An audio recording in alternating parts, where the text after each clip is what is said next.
भाजपा प्रत्याशियों के नामांकन के लिए हरदोई पहुंचे उत्तर प्रदेश के डिप्टी सीएम केशव प्रसाद मौर्य और मंत्री जेपीएस राठौर व नितिन अग्रवाल। गांधी मैदान में नामांकन सभा को संबोधित किया। मोदी सरकार द्वारा पिछले 10 वर्षों में कराए गए विकास कार्यों का किया बखान।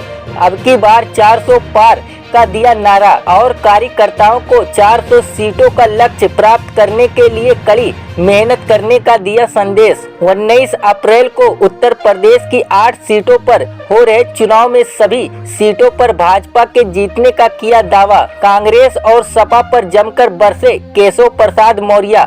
के अंदर खड़ी है हमारे पत्रकार मित्रगण। आज मैं जब यहाँ पर आया हूँ तो आप सब लोगों से ये कहना चाहता हूँ, देखिए 2024 का लोकसभा चुनाव, ध्यान रखना, जहां ये देश को 100 साल आगे ले जाने का चुनाव है, वहीं 1000 साल के भारत की मजबूत नींव डालने का चुनाव है। कल पहले चरण के मतदान की तैयारियां हो रही हैं। उत्तर प्रदेश की 8 लोकसभा सीटों पर कल मतदान होगा। मैं आप सबके माध्यम से सभी से मतदान करने की जोरदार अपील करते हुए ये बताना चाहता हूं कि 8 की 8 सीटें भारतीय जनता पार्टी और राष्ट्रीय लोकदल का गठबंधन जो पश्चिम उत्तर प्रदेश में लड़ रहा है, एक तरफा विजय प्राप्त कर रहा है। सपा बसपा कांग्रेस के प्रत्याशियों की जमानत भी बचने की उम्मीद नहीं है। ये 2024 के चुनाव की बयार है, आंधी है और चारों तरफ एक लक्ष्य लोगों ने लिया है कि फिर एक बार प्रचंड बहुमत की, फिर एक बार, जोर से बोलिए, फिर एक बार 4 जून को 400 पार। अब 400 पार का नारा सुनते ही ये सपा बसपा कांग्रेस वालों के जैसे लगता है कि उनकी धरती ही खिसक रही है। अरे देश को आगे बढ़ाना है, विकसित भारत बनाना है, गरीब को गरीबी से बाहर निकालना है, किसान को कर्ज लेने वाला नहीं कर्ज देने के लायक बनाना है। हमारे अशोक रावत जी के समर्थन में सब लोग अपना आशीर्वाद रूप में ताली बजा दीजिए। नामांकन करके शायद आ गए, नामांकन हो गए ना, अभी आए, तो इनको बहुत बधाई एडवांस में दे रहे हैं।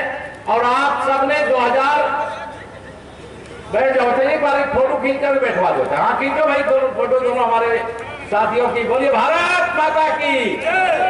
चलिए आप लोग बैठ जाओ, कोई बात नहीं।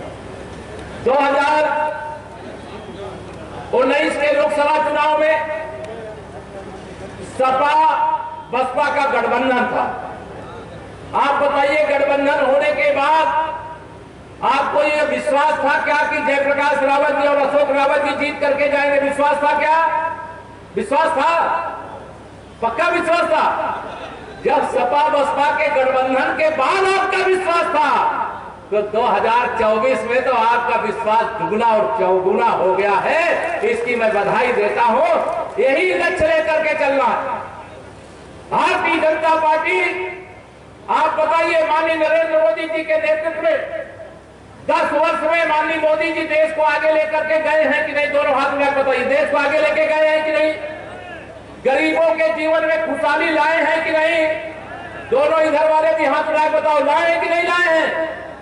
माननीय नरेंद्र मोदी जी ने भ्रष्टाचार मुक्त भारत बनाने के लिए कड़े कदम उठाए कि नहीं उठाए हैं?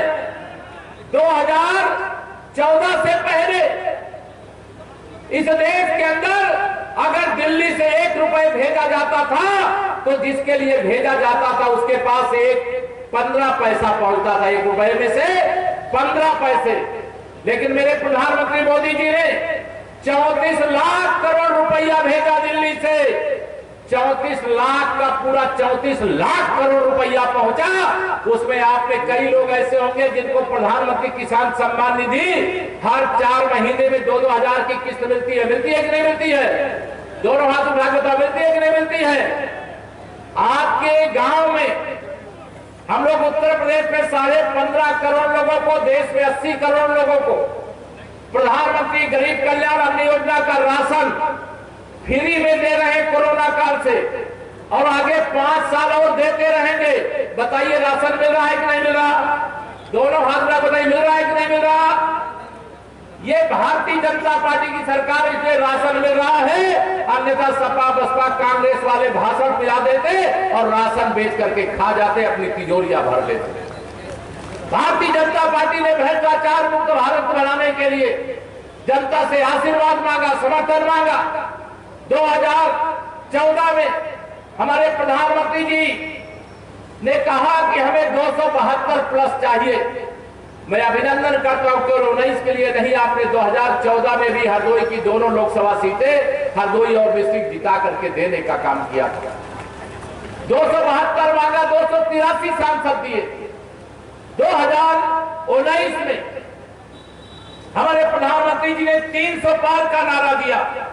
आपने अकेले भारतीय जनता पार्टी के 303 कमल खिला करके माननीय नरेंद्र मोदी जी को देश की बागडोर सौंपने का काम किया। 2024 में माननीय नरेंद्र मोदी जी ने 370 प्लस कमल का फूल और 400 प्लस भाजपा गठबंधन को जिताने की अपील की है। बताइए 370 प्लस कमल खिलाओगे? और ये 370 प्लस केवल देश में 370 प्लस सांसद नहीं बनाने, आप सब कार्यकर्ताओं को आज नामांकन सभा में संकल्प लेकर के जाना है कि हमें अपने अपने बूथ पर जितना वोट 2014 और 19 में मिला था उसमें 370 और कमल के फूल डलवाने का काम करना है। करवा पाओगे? है सामर्थ? जो करवा सकते दोनों हाथ में बताओ मुझे जरा। सब लोग करवा सकते हो? तो मुझे पूरा विश्वास है तब तो यहाँ सपा और बसपा के कैंडिडेटों की जमानत नहीं बचेगी। क्यों 370 वोट बढ़ाना है? मालूम है ये बात? जम्मू कश्मीर से 370 हटा दिया, वहां लाल चौक पर ही नहीं, जम्मू कश्मीर के हर घर में, जैसे आजादी के अमृत काल में आपने हरदोई में हर घर में तिरंगा फहराया था कि नहीं फहराया था, वैसे जम्मू कश्मीर के भी हर घर में तिरंगा फहरा दिया। ये कैसे संभव हुआ? क्योंकि आपने अपनी उंगली को कष्ट दिया था।